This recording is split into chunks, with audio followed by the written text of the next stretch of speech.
espante, todo se pasa, Dios no se muda.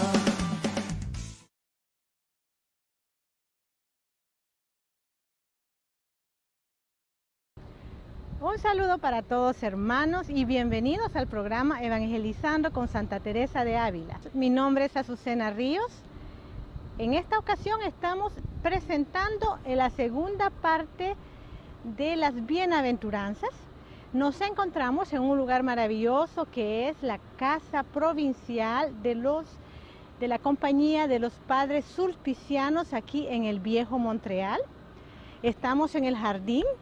Y si no se ve bien, pero detrás aquí estamos al lado de la Basílica de Notre Dame y estamos muy contentos y agradecidos con el Padre Jorge Castellanos, quien está dándonos la segunda parte de esta entrevista. Y es un placer para nosotros que usted esté escuchándonos y que estemos aprendiendo todos de la palabra de Dios, alimentándonos y creciendo en la fe como católicos, como cristianos. Les invitamos a poner like, a compartir, a abonarse a nuestro canal, a difundir nuestros programas, porque compartir es también evangelizar. Así que muchas gracias al Padre Jorge Castellanos por la charla de las bienaventuranzas y en este momento es la segunda parte sobre las bienaventuranzas. Bienvenidos a esta segunda parte de reflexión sobre las bienaventuranzas. Comencemos recordando lo que nos dice el Evangelio según San Mateo, en boca de Jesús, en el monte donde fueron pronunciadas estas palabras que sintetizan o que son las quinta esencia del Evangelio. Bienaventurados los pobres en el espíritu, porque de ellos es el reino de los cielos. Esa fue la primera bienaventuranza que reflexionamos en este día. La pobreza, no una pobreza en sentido sociológico, sino más en sentido espiritual. Bienaventurados los que lloran, porque ellos serán consolados. Esa doble connotación, de acuerdo a la traducción de las Sagradas Escrituras, en unas aparece la aflicción, dichosos los afligidos, y en otras aparece los que lloran directamente. El efecto de ambas, como habíamos sintetizado, es la consolación que viene del Espíritu Consolador y el papel que nosotros también tenemos como consoladores de nuestro prójimo. En la tercera, bienaventurados los mansos y humildes de corazón, porque ellos heredarán la tierra. Resaltábamos esa expresión de la humildad profunda y de la mansedumbre. ¿Qué significan esas expresiones en sentido bíblico? Luego, bienaventurados los que tienen hambre y sed de justicia, porque ellos serán saciados. Considerábamos la reflexión acerca de la justicia en esa triple dimensión: la justicia para con uno mismo, la justicia también para con los demás, en los deberes que tenemos como ciudadanos y como habitantes de un mundo concreto, y también en la justicia que tenemos frente a Dios, dejar que Dios tome parte en nuestra historia y en nuestros proyectos. Ahora vamos a mirar la serie de las otras 4 bienaventuranzas. Escuchemos pues a Jesús en el Evangelio de San Mateo en la serie de estas últimas bienaventuranzas. Bienaventurados los misericordiosos, porque ellos alcanzarán misericordia. Bienaventurados los limpios de corazón, porque ellos verán a Dios. Bienaventurados los pacíficos, porque ellos serán llamados los hijos de Dios. Bienaventurados los perseguidos a causa de la justicia, porque de ellos es el reino de los cielos. Bienaventurados seréis cuando os injurien, os persigan y os calumnien de cualquier modo por mi causa. Alegraos y regocijaos, porque vuestra recompensa será grande en el cielo. De la misma manera persiguieron a los profetas que os precedieron. Palabra del Señor. Gloria a ti, Señor Jesús. Llámenos la atención que las últimas 2 bienaventuranzas sonaban como si fueran ya sumándolas 9 bienaventuranzas. Sin embargo, las últimas 2 las vamos a sintetizar en una sola. Las llamaremos felices los mártires. Vamos entonces con esta serie de las últimas 4 bienaventuranzas. La primera de ellas es la misericordia. Bienaventurados los misericordiosos. ¿Qué significa ser misericordioso en la Biblia? Es bueno tomar la etimología a veces de las palabras porque nos ayuda. Podría sonar un poquito como muy técnico, pero es que la explicación del sentido propio de la palabra en su etimología, en la construcción de la misma palabra, ya es una catequesis muy grande sobre la misericordia. En latín existe un verbo, es el verbo miserere. El verbo miserere es compadecerse, tener compasión del otro, apiadarse, sentir ciertamente tristeza. Aparece también un adjetivo que está relacionado con esa palabra misericordioso, que es miser. Miser sería como desgraciado o empobrecido. A veces utilizamos en un sentido negativo esa expresión miser. Decimos, esta persona es un miserable. Miserable es una persona que no tiene absolutamente nada, pero uno también en un sentido positivo lo puede decir, me siento como miserable, me siento demasiado desvalido por mí mismo, no tengo la fuerza suficiente para proseguir. Un sustantivo es cor cordis. Cor cordis viene de corazón, es el recinto espiritual del hombre en donde residen pues todos los sentimientos bonitos o incluso también los sentimientos malos. El Señor nos advierte, es como el entramado afectivo de la persona. Y finalmente en esta palabra encontramos una partícula muy pequeña, un sufijo, ia, es con lo que termina la palabra misericordia. Cuando hay una palabra que tiene la partícula ia, alude como a una cualidad o a una virtud. Vamos a juntar todo ese significado tan grande de la palabra misericordia. La misericordia es la cualidad o la virtud de una persona que ofrece su corazón hacia el desgraciado o humillado.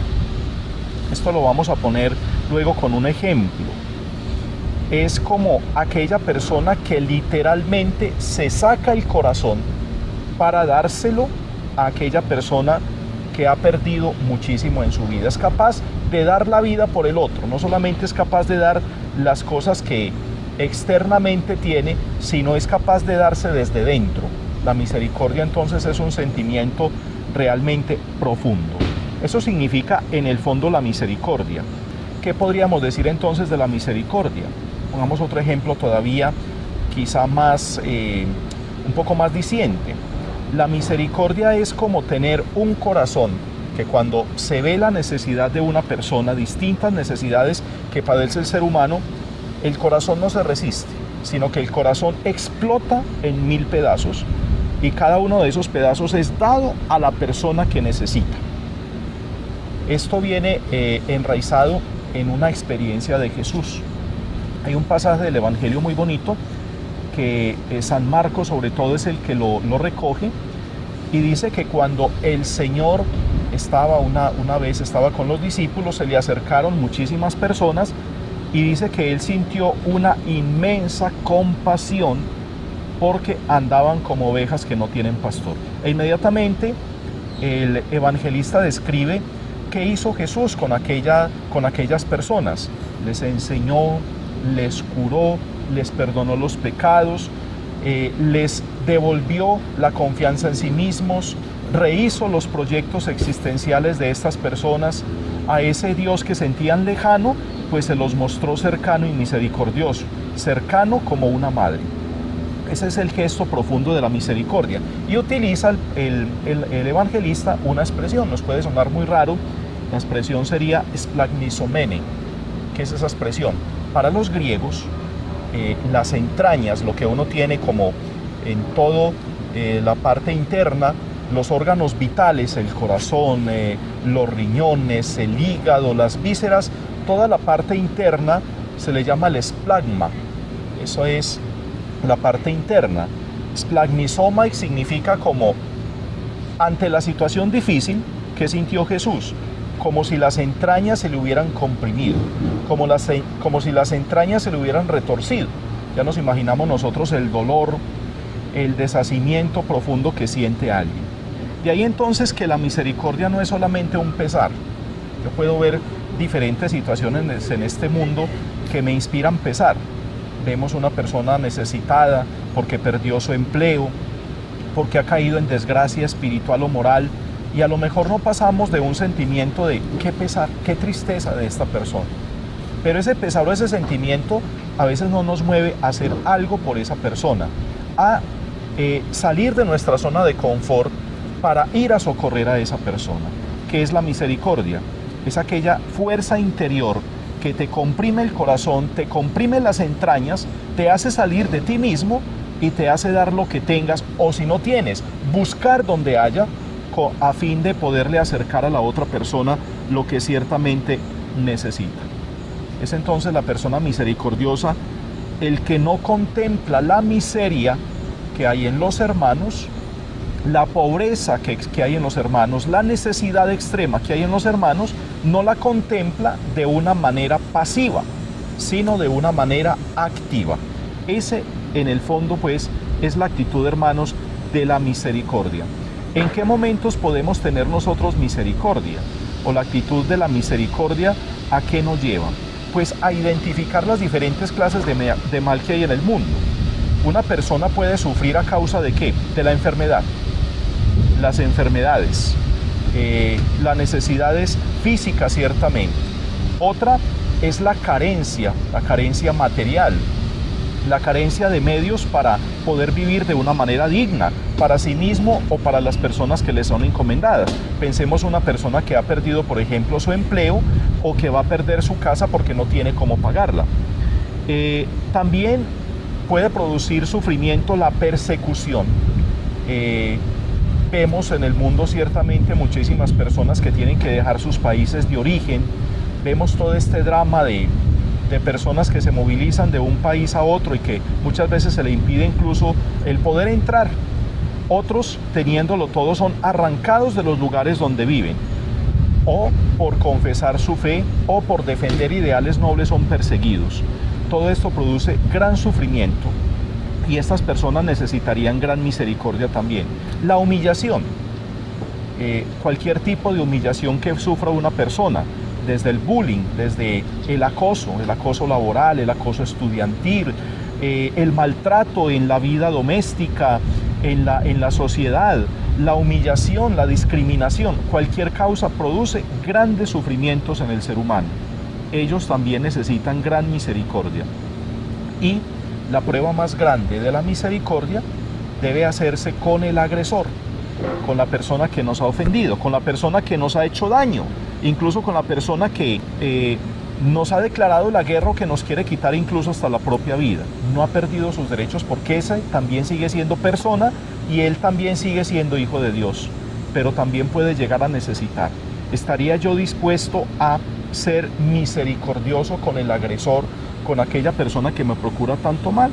Esa es una cuestión importante porque en el Evangelio también se nos está planteando. Por eso la misericordia muchas veces tiene una connotación de perdón, de indulgencia, de pasar página, de ponerse en el lugar ciertamente del otro. Muchísimas cosas pues podríamos decir sobre la misericordia, pero básicamente eso es lo que el Señor nos está pidiendo en el Evangelio.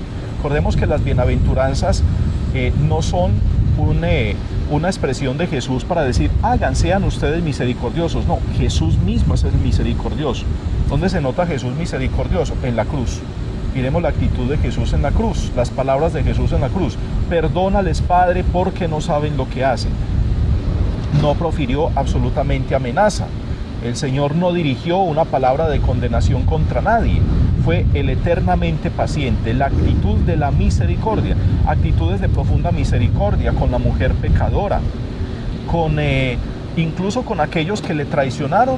Fue totalmente indulgente y misericordioso. Pidamos al Señor entonces ese don de la misericordia.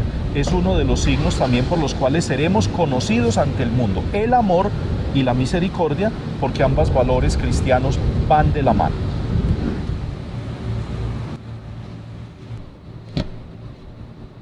La sexta bienaventuranza del Evangelio de San Mateo nos habla de la pureza de corazón.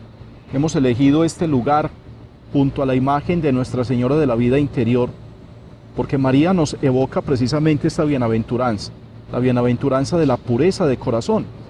Y hay un detalle, hay un secreto, por anticipado les digo, en la vida de María, y es precisamente que la pureza de corazón no se debe solo a su esfuerzo personal, sino ante todo a la fuerza del Espíritu. El Espíritu consagra los templos en los que habita, consagró el templo de María, y uno de los efectos es hacerla precisamente pura. Pureza de corazón. En la Biblia, ¿a qué se refiere esta virtud? ¿A qué se refiere esta actitud de la pureza de corazón? Muchas cosas podríamos decir con ello. En primer lugar, la pureza de corazón alude a una persona que no deja que en su corazón haya como dos fuerzas que están combatiendo y darle la oportunidad para que el mal habite en su corazón, para que el mal opaque el bien, opaque la gracia.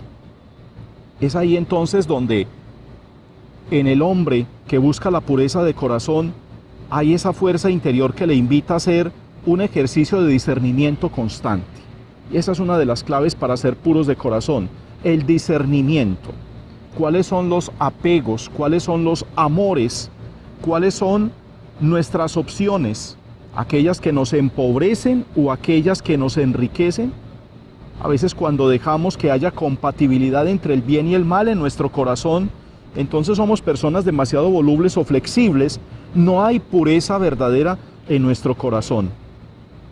Esto tiene que ver también mucho con la rectitud de intención, los proyectos, nuestras relaciones humanas, el por qué hacemos las cosas, el por qué vivimos una vida espiritual, por qué somos religiosos, tiene que ver también con esto, con la pureza de corazón, la rectitud de intención. No hay doblez de corazón, no hay segundas intenciones. Simplemente lo hago porque soy bueno, no lo hago por impresionar, no lo hago por ganar puntos delante de nadie, lo hago porque simplemente soy así.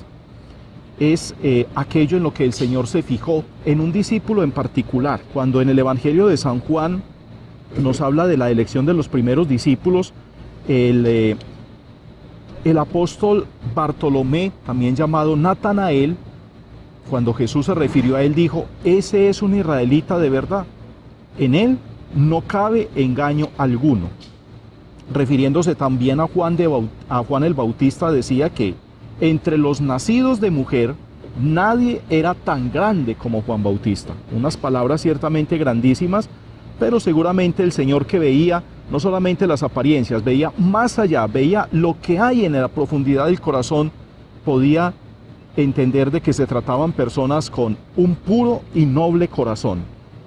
Esto también tiene que ver, la pureza de corazón, con la conciencia no negociable. Nuestra conciencia es el sagrario interior, es el templo interior que cada uno de nosotros tenemos, con una serie de valores que ha sido puestos por muchísimas personas en nuestra familia, por nuestros maestros, por aquellas personas que han sido para nosotros ejemplo. Algunas han sido conseguidas incluso con sufrimiento o simplemente con el vivir la vida.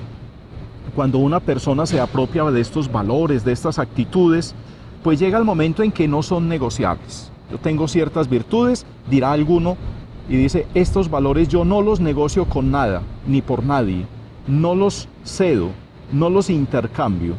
A eso también se refiere la pureza interior, es decir, a la firme resolución de actuar de acuerdo a unos principios, llámelos morales, llámelos de convicción, llámelos del deber, el nombre que le quieras poner. Esto de la pureza del corazón es una promesa escatológica, porque nos dice el Señor: los puros de corazón verán a Dios. ¿A qué alude esa promesa que será al final de la historia? Ya el pueblo de Israel lo vivió. Cuando los israelitas se preparaban para ir al templo de Jerusalén, ellos normalmente se preparaban durante meses o quizás semanas, con ayunos, con abstinencia, con sacrificios, con una purificación voluntaria muy exigente. Cuando llegaban al templo de Jerusalén incluso se bañaban, se perfumaban, y solamente los limpios de cuerpo, entre comillas de cuerpo, también podían entrar en el templo. Si estaban limpios por fuera, pues también podrían estar limpios por dentro. Sin embargo, no siempre era así. Por eso, la exigencia para poder entrar en el templo era tener un corazón ciertamente puro y limpio. A eso es lo que se refiere el Señor muchas veces en la crítica de la religiosidad. Y Él habla, por ejemplo, de que algunas personas son como sepulcros blanqueados. Por fuera, muchísima pureza, muchísimos ritos de purificación exterior, pero su corazón está manchado de muchísimas experiencias malas que le impiden ver a Dios. Por eso entonces la pureza de corazón evade, o mejor, rechaza a unos ritualismos a veces vacíos. Hay un dicho, no sé, en nuestros países que el que peca y reza empata. No, esa no es la actitud que a Dios le interesa. Entonces el ritualismo tapa nuestros pecados. Ahí hay doblez de corazón, ahí ya no hay pureza de corazón. No, la rectitud en la vida es ya nuestro culto agradable a Dios. Hay un salmo, el Salmo 14, nos dice: ¿quién podrá entrar en la montaña santa? ¿Quién podrá entrar en el templo del Señor? Y dice: el hombre de manos inocentes, el hombre de puro corazón, el hombre que no confía en los ídolos, el hombre que hace el bien, ese ciertamente verá al Señor. Por eso es una promesa desde antiguo, pero el Señor se la apropia para aquellos que le siguen. Es más, a través de la pureza de corazón, otros podrán ver a Dios. Aquí recuerdo una experiencia muy simpática de un niño que cuando visitó un templo con su madre, el niño ya estaba en su pleno uso de razón, unos 7 años, miraba aquellos vitrales, unos vitrales de una catedral preciosísima, y cómo la luz jugaba con el color de aquellos vitrales en un baile simpático de luces interiores. Pues entonces el niño le pregunta a su madre precisamente por aquello: madre, ¿qué es eso? ¿Qué son esas luces? ¿Qué son esas imágenes que aparecen allá dibujadas? Y entonces su madre le dirá: esos son los santos. La mamá no sabía qué responderle al niño. Esos son los santos. Un día el niño se encontraba en la escuela en clase de religión y la profesora les pregunta a los niños: ¿ustedes saben qué son los santos? El niño recordó lo que su mamá le dijo y dijo: yo, profesora, sé qué son los santos. Los santos son los que dejan pasar la luz. La profesora no sabía a qué se refería, pero el niño sí que lo sabía. Y tal vez la mamá, sin quererlo, le enseñó qué significaba ser puro de corazón y qué significaba ser santo. Es que la pureza de corazón y la santidad van muy de la mano. ¿Qué es la santidad y la pureza de corazón? Dejar ver a Dios. Por eso, el puro de corazón no solamente ve a Dios, el puro de corazón también es capaz de dejar que otros vean a Dios a través de él. Esto es lo que significa vivir en gracia. Los puros de corazón vivirán en gracia. Los puros de corazón no vivirán en la oscuridad. Vivir en la gracia es vivir en la luz, es vivir en la presencia de Dios. Los que no aprecian la luz, los que no aprecian la virtud, pues se ufanan y se gozan de vivir ciertamente en la oscuridad, y sus obras se planean siempre en la oscuridad. Esta, pues, hermanos, es una gran invitación. Por eso, pues, la actitud de la pureza de corazón tiene que ver entonces con una serie de virtudes adquiridas: la honestidad, la autenticidad de vida, la coherencia en la vida, que lo que tú dices, lo que tú haces y lo que tú piensas vayan de la mano. La firmeza en los valores, como hemos dicho, porque la conciencia no es negociable. La sinceridad y la verdad ante todo. Y el discernimiento de espíritus, lo que habíamos dicho, el poder pesar qué es lo que pesa más en nuestro corazón y nos está apartando de aquello que nos edifica y nos hace auténticamente felices. Bienaventurados los pacíficos, o bienaventurados los que trabajan por la paz, o bienaventurados los que tienen un corazón pacificado.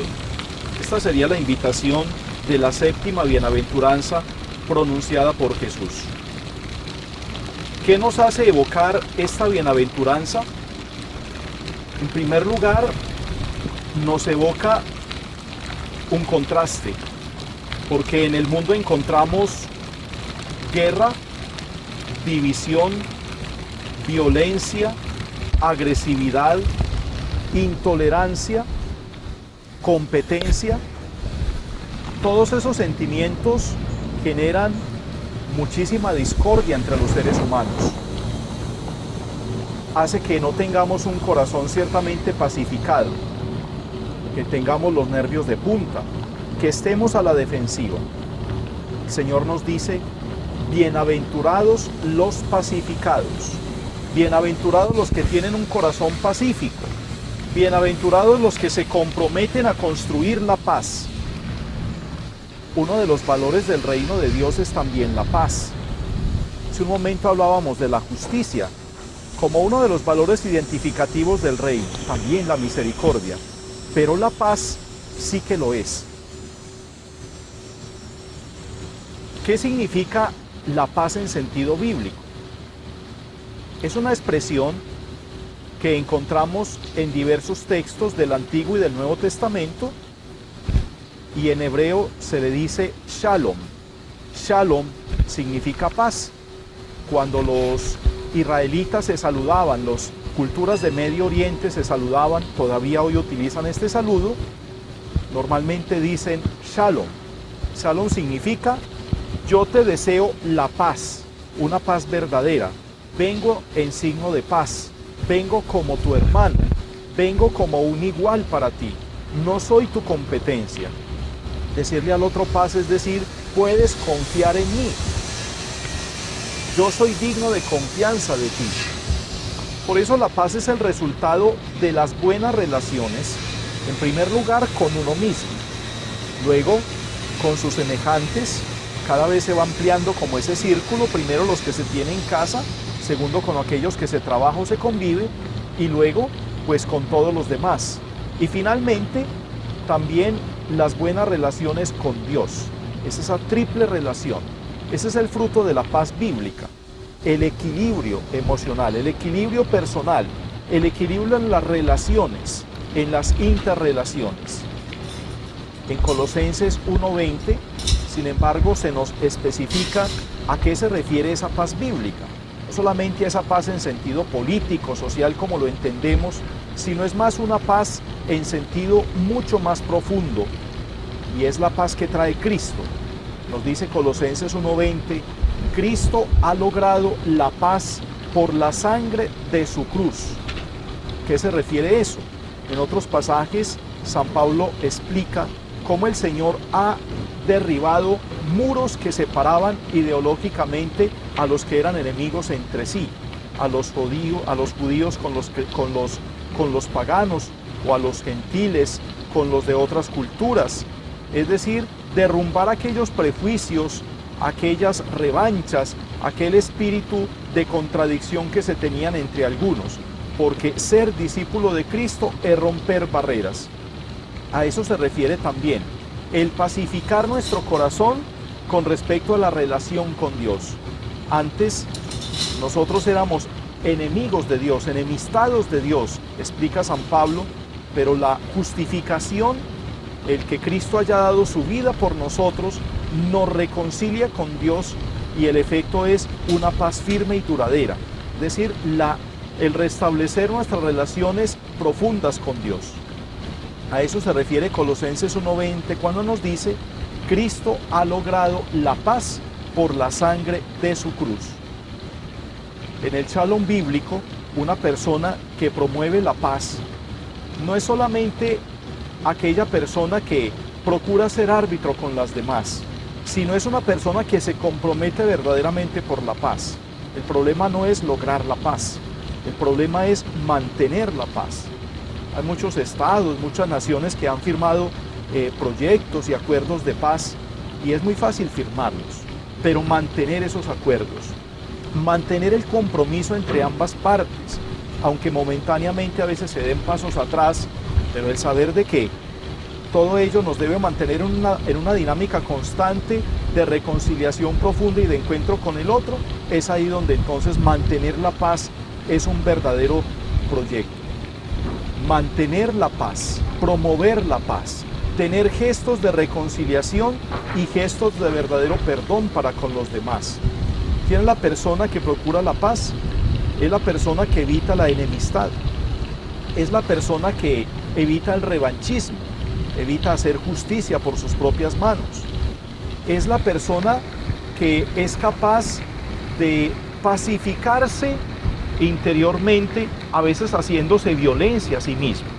Por eso el Señor en algunos pasajes dice que la paz que Él ha venido a dar también tiene una cierta declaración de guerra con uno mismo, con los antivalores internos que nos hacen perder la paz y con los antivalores que a otras personas también les hace mal. Declarar la guerra a aquellas cosas que nos han robado la paz interior. Es una cierta actitud entonces de combate también. La paz entonces no es simplemente una actitud de quietud, es una quietud que nos implica a estar siempre en movimiento y siempre en búsqueda de nuevas posibilidades. Primero al interior de nosotros y luego en nuestro entorno. Tener un corazón de pacíficos es estar dispuestos a pasar página una y otra vez, cuando somos ofendidos, cuando las cosas no nos salen como debiéramos. Es una persona que evita rencores. El rencor corroe el corazón, hace perder la paz interior. Muchas veces formamos tormentas en pequeños vasos de agua y guardamos resquemores o guardamos resentimientos que se convierten en odios muy dañinos. E incluso las otras personas, nuestros agresores, ya han olvidado eso antes que nosotros y nosotros seguimos una y otra vez dándole vuelta a eso. Evitar el rencor, aprender a pasar página, aprender a perdonar. Es ahí entonces donde viene como resultado una paz interior. Promover el diálogo entre las demás personas. No podemos pasar desapercibidos. No podemos pasar nosotros de largo ante ciertos conflictos que se pueden manifestar en nuestro hogar, en nuestro barrio, en el lugar de trabajo. Que cada uno se las arregle como pueda. Esa no es una actitud de una persona pacífica. La persona pacífica siempre promueve el diálogo. Eso no es meterse en la vida de los demás. Hacer árbitros entonces. La persona que procura la paz es una persona fraterna, es una persona normalmente hospitalaria. Hace que la otra persona se sienta bien con su amistad, que sea apoyo del otro, que esta persona se preste como paño de lágrimas del otro. ¿Cuánto bien hace a esas personas que han perdido la paz interior y que están en esas tormentas tan grandes cuando llegan a un buen amigo o una buena amiga y son capaces de dejar todas sus penas en la otra persona, porque hay una persona que les escucha, es su paño de lágrimas, a ayudar a pacificar siendo fraternos por el otro. Y ante todo también aprender a desarmarnos. En mi país hace algunos años, cuando era niño, había una propaganda o un comercial de la Comisión Nacional de Televisión bastante llamativa. En ella aparecían profesionales de distintas ramas. Aparecía una profesora con unos guantes en el salón de clases tratando de escribir en el tablero y por supuesto que no podía. Aparecía un señor conduciendo un autobús, también con unos guantes, era imposible conducir aquel autobús. Aparecía también una familia, estaban viendo televisión y todos ellos eran puestos con los guantes allí en la sala. En fin, habían diferentes situaciones donde todo el mundo estaba como armado y la invitación de la Comisión Nacional de Televisión en aquel entonces era: quítate los guantes. Con eso terminaba aquel comercial. Quítate los guantes, desarma tu corazón. Es decir, tengan un espíritu pacificado. Estamos en un mundo de violencia, en donde la violencia se responde con violencia, en donde los malos gestos se responden también con los malos gestos. No, aprender a desarmarnos. Si no sabemos promover la paz, por lo menos no nos unamos a generar más guerra y más discordia. Esa pues es la invitación. Finalmente, esto de la paz, de ser pacificadores, al igual que las otras bienaventuranzas, es también una promesa escatológica, es decir, es una promesa que quizá hoy no disfrutaremos del todo, o disfrutamos en parte, no, la veremos al final de la historia. Por eso la paz es un regalo que viene de Dios, como decíamos ahora en la carta a los Colosenses. Dios nos ha pacificado, nos ha vuelto la paz. Es una tarea, es un compromiso, pero también exige, como hemos dicho, unas renuncias, un combate interior. Al fin y al cabo, esta era la misión de los 72 discípulos. Cuando en el Evangelio de Lucas, por ejemplo, se habla de que el Señor envió de dos en dos a evangelizar. ¿Qué es evangelizar? Evangelizar es ser gestores de paz. ¿Qué es evangelizar si no es humanizar? ¿Qué es evangelizar si no armonizar? Donde el Evangelio es recibido, hay armonía. Donde el Evangelio es recibido, hay personas que se vuelven más humanas. Y donde hay personas más humanas y más armónicas, hay un ambiente de verdadera paz. ¿Tú eres evangelizador? ¿Tú aprecias el Evangelio? ¿Tú eres una persona, un hombre, una mujer evangélica en el buen sentido de la palabra?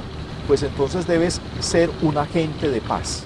Esa misión de los 72 para volver la paz tenía unas funciones muy específicas. El Señor los mandó con el poder de expulsar los demonios, de curar enfermedades, pero al mismo tiempo también de anunciar y denunciar el mal. De denunciar, pero al mismo tiempo anunciar.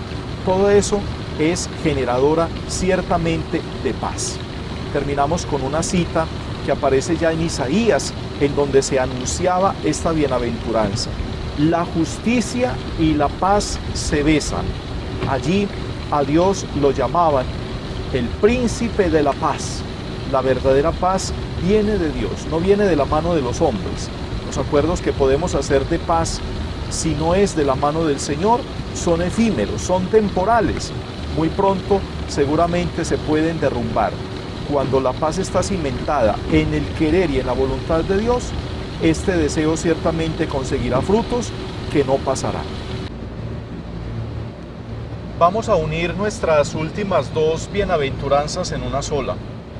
Bienaventurados los perseguidos e injuriados a causa de la justicia, porque el reino de Dios les pertenece, y bienaventurados los que sean perseguidos por mi nombre, y que corrieron con la misma suerte que todos los profetas. Vuestros nombres están inscritos en el cielo. Estas dos bienaventuranzas podríamos unirlas en una sola expresión.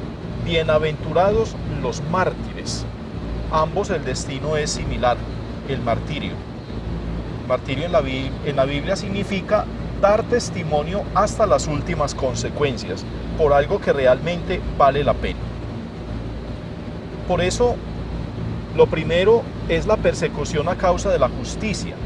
Anteriormente hemos dicho cómo hay unos valores identificativos del reino de Dios, y uno de esos valores es la justicia. Es más, la justicia tiene que ver con el deseo de Dios. Decíamos que la sed de Dios, la sed de Cristo en la cruz, la sed de Dios desde el Antiguo Testamento y que se vio manifestada a través de la predicación de los profetas, es el deseo de justicia. ¿Qué quiere Dios? Que se practique la justicia con el huérfano, con la viuda, con el forastero, con la persona que tiene los derechos vulnerados o pisoteados. Nuestro compromiso con la justicia. El reino de Dios es un reino de justicia. Ese es el primer enunciado del reino de los cielos. Hace un momento decíamos que otro de los resultados también de la justicia es la paz. La paz y la justicia van al mismo tiempo juntos. Pues bien, bienaventurados los perseguidos a causa de la justicia, sería otro modo de decir, bienaventurados los que han contribuido a que en el mundo se establezca el reino de Dios.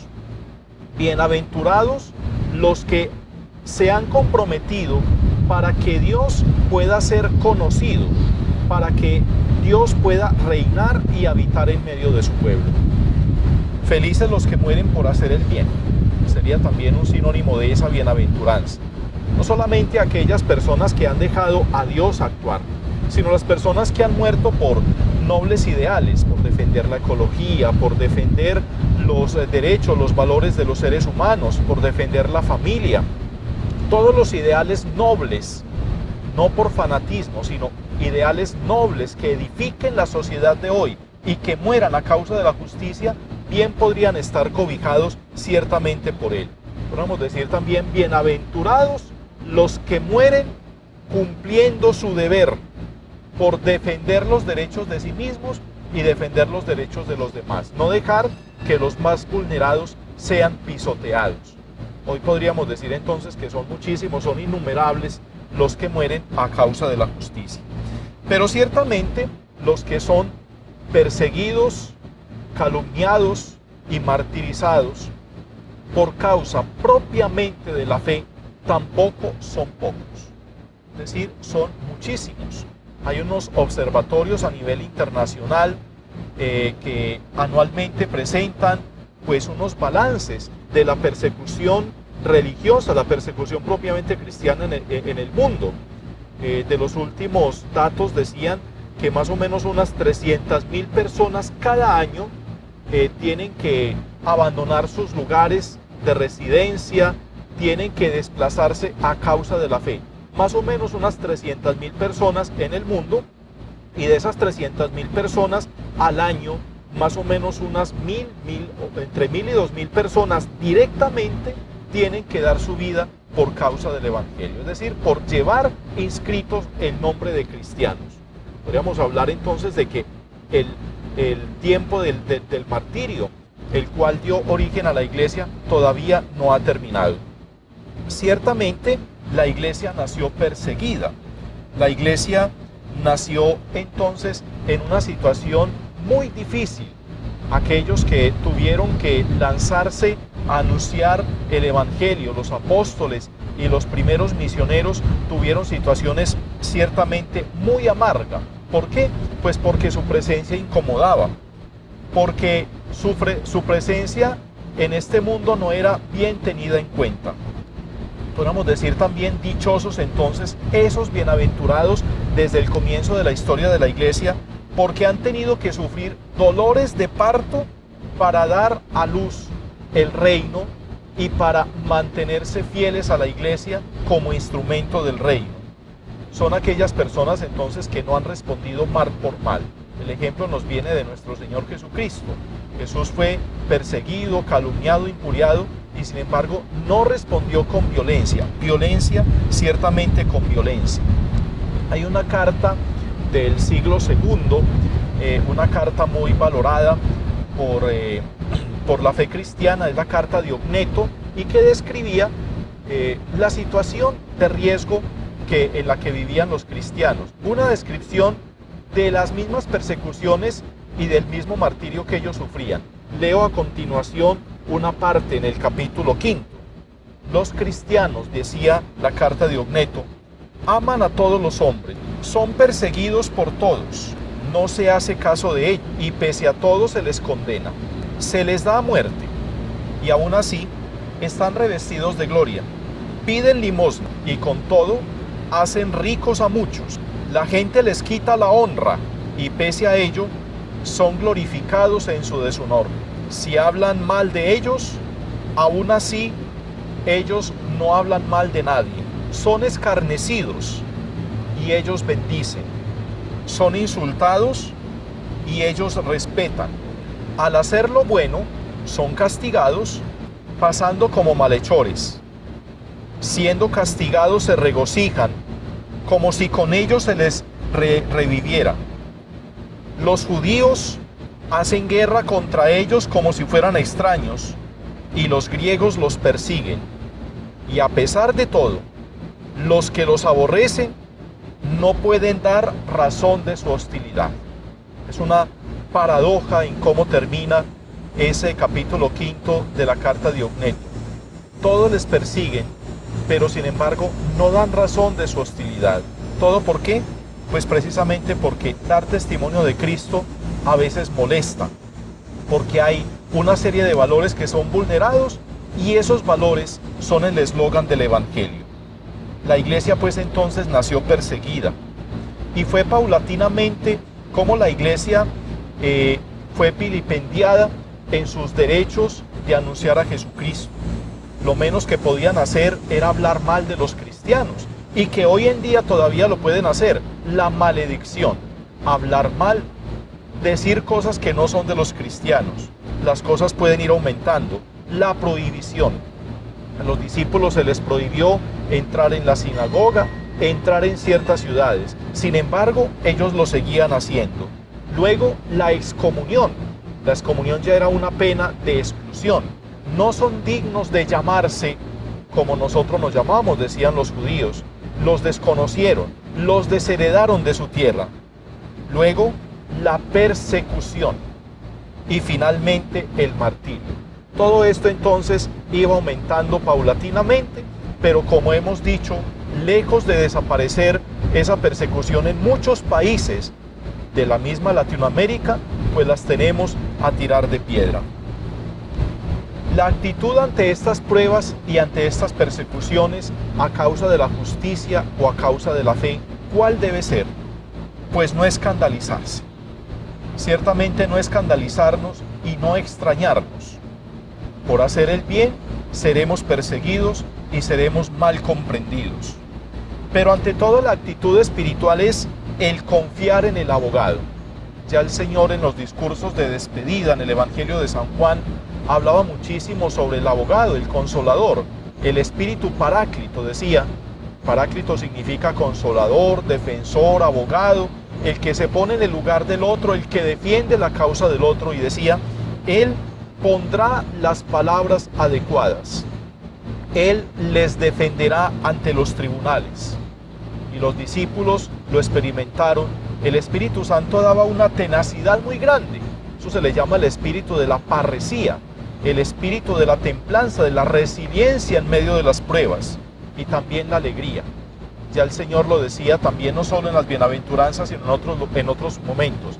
Alégrense, están perseguidos, vayan alegres, aún así, no vayan con la cara baja, a pesar de que se les prohíba, porque tienen la oportunidad de que sus nombres estén ciertamente inscritos en el cielo. Esa es la actitud, no es la actitud de la cobardía, del huir, del escondernos dentro de nosotros mismos. El Señor lo decía, no le teman a aquellas personas que son capaces de dañar el cuerpo, que son capaces de matar el cuerpo, pero que no tienen ningún poder con el espíritu.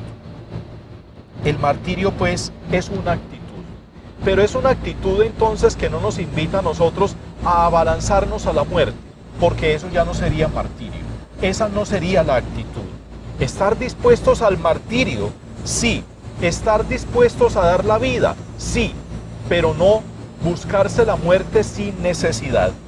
De ahí entonces que el dar testimonio de la justicia y el dar testimonio del Señor no son lo mismo que vivir una vida llena de fanatismo. Hay muchas personas que se hacen matar por ser fanáticas. Eso ya no es un verdadero martirio. Eso es por ser imprudentes. La imprudencia o la ingenuidad de decir, pues como el Señor está con nosotros, absolutamente nada nos puede pasar. La ingenuidad. No jugar con estas cosas. Ser prudentes. Hablar a tiempo y a destiempo, pero como se tiene que hablar. Sin necesidad pues entonces de hacer que nos dañen la vida o que nos la quiten innecesariamente. Esa pues entonces es la actitud ante estas persecuciones. Otros fueron perseguidos antes que nosotros. ¿Estaríamos dispuestos a dar la vida por el Señor y por la fe? Esa sería una buena pregunta al terminar estas últimas dos bienaventuranzas. Hermanos, acojamos pues esta palabra que hemos escuchado en estas 8 bienaventuranzas que el Señor en el Evangelio de Mateo nos ha regalado. Acojamos esta invitación de la Iglesia a ser cristianos de verdad. Cuanto más manifestemos al mundo el espíritu de las bienaventuranzas, el mundo más creerá en Cristo. No creerá en nosotros, creerá que Cristo es una realidad y que sigue viviendo, y que sus palabras, que son una promesa, no una promesa para el futuro, es una promesa que desde ya se puede estar viviendo. Acojamos pues esta invitación y vivamos bajo la sombra del Espíritu que nos hace verdaderamente bienaventurados.